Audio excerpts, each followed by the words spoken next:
किसी होटल या दारू की दुकान चलाने वाले मालिक या उसके बेटे को उसके प्रतिष्ठान पर ही चढ़ करके गोलियों से भूज दिया गया। हौसला बुलंद अपराधियों ने कानून व्यवस्था को इतनी बड़ी चुनौती दी और अफसोस होता है मीडिया के भाइयों पर भी कि आप विज्ञप्ति लेते हो और प्रशासनिक विज्ञप्ति आ रही है कि कप्तान साहब ने कहा है कहीं भी छुपे होंगे छोड़ेंगे नहीं। सूबे का मुख्यमंत्री दावा करता है कि हमने कानून व्यवस्था चाक चौबंद बना दी है, कहीं परिंदा पर नहीं मार रहा है। पर मारना तो छोड़िए, क्या मार के चला गया। असंसदीय भाषा नहीं, ये गोली मार के जो जा रहा है ये कानून व्यवस्था का डंका बजाने वालों के मुंह पे थूक रहा है। आए दिन घटनाएं हो रही। 4 दिन पहले की घटना है, सोहवल थाना क्षेत्र में 50,000 रुपया गहने का दिया है उसने, और अपना गहना मांगने के लिए पीड़ित महिला जाती है, उसके बच्चे जाते हैं, उस पर छुरे से हमला कर दिया जाता है और थाने में पंचायत करके पैसा वापस कराया जाता है। इतनी बड़ी घटना पे पर्दा डाला जाता है। बगल में ही चाणीपुर गांव है, एक निरीह व्यक्ति को दौड़ा करके लाइसेंसी शस्त्र से गोली मार दी जाती है। नामजद मुलजिम थाने ला करके भी छोड़ दिया जाता है। ऐसा दुरुपयोग इससे पहले तो कभी नहीं देखा गया, लेकिन आम जनता उब चुकी है। हमारे मुख्यमंत्री सूबे के कल मऊ आए थे। भाषण जो आप लोगों ने रिले किया, आम जनता सुन के हंस रही है कि क्या बोल के गए हैं।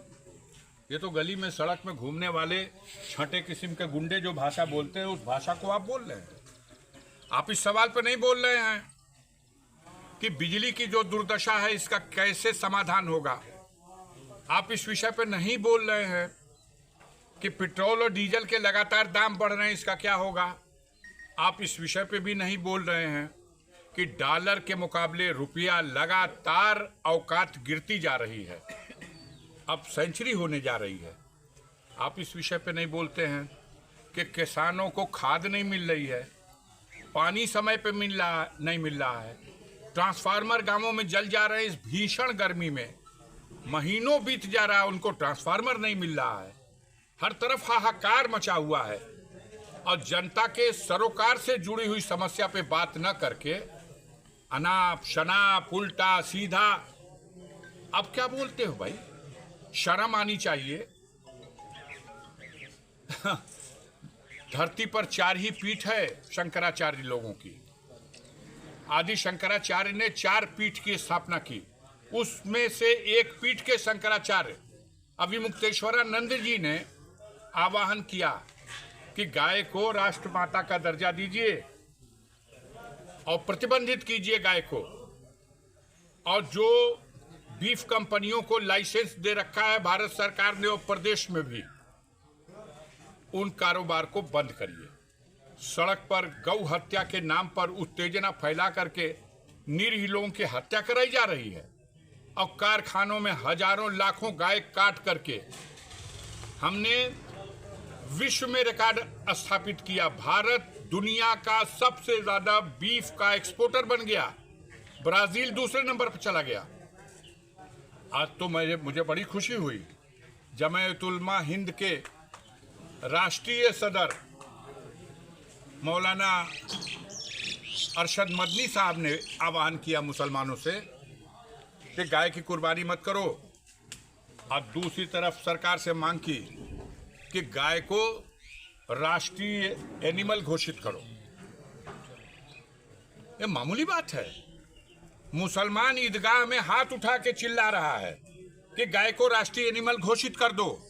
यह बेईमान जो धर्म के नाम पर नफरत परोस करके समाज को बांट रहे हैं गाय के नाम पर, इनको शर्म नहीं आती? क्यों नहीं बोलते इस सवाल पर कि किस स्थिति में आप गाय को राष्ट्रीय एनिमल घोषित करेंगे, गाय कटने पर पूर्ण प्रतिबंध लगाएंगे।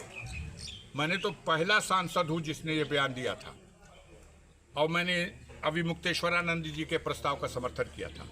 तो जनता को मूल मुद्दे से हटा करके और रोजी रोटी के सवाल से अलग एक नफरत फैलाने वाला जो कारोबार चल रहा है, आने वाले 2027 के चुनाव में उत्तर प्रदेश की जनता माननीय अखिलेश यादव जी के नेतृत्व में एक बड़ा परिवर्तन करेगी और इन पापियों को सत्ता से बेदखल करके समाजवादी पार्टी के नेतृत्व में माननीय अखिलेश यादव को उत्तर प्रदेश का फिर से मुख्यमंत्री बनाएगी।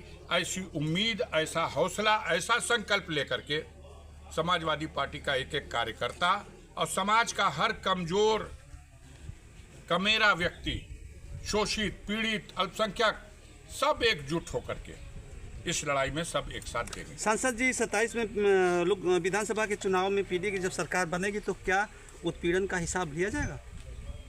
ये बार बार मेरे राष्ट्रीय अध्यक्ष जी ने भी कहा है, गुनाहों का हिसाब होता है।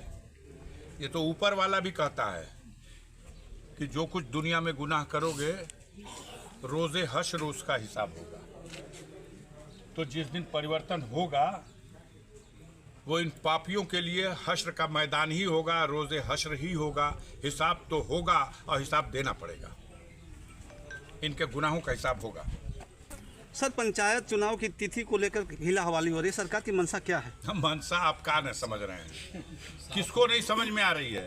मंशा है लोकतंत्र की छोटी से छोटी कड़ी को भी निर्जीव कर दिया जाए। सबसे छोटी कड़ी है लोकतंत्र की, वो है ग्राम प्रधान, लेकिन सबसे प्रतिष्ठित पद है ग्राम का प्रधान।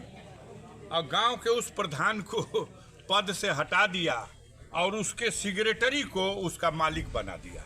एक गो सेक्रेटरी, 5-5 गो प्रधान का मालिक। लूट मची है, सरकारी धन का दुरुपयोग होगा।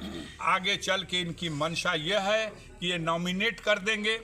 अभी सरकारी कर्मचारियों को उसका प्रभार दिया है, आगे चल के अपने कार्यकर्ताओं को भी नॉमिनेट कर सकते हैं। लेकिन हमारे देश की जनता तानाशाही हुकूमत स्वीकार नहीं करी, ब्रिटिश हुकूमत को भी उखाड़ फेंका। समय लगा था, उखाड़ फेंका, और इनकी भी तानाशाही को स्वीकार नहीं करेगी और उखाड़ फेंकेगी। ये ऐसा मेरी उम्मीद है, मेरी कल्पना है और ऐसा मेरा संकल्प है।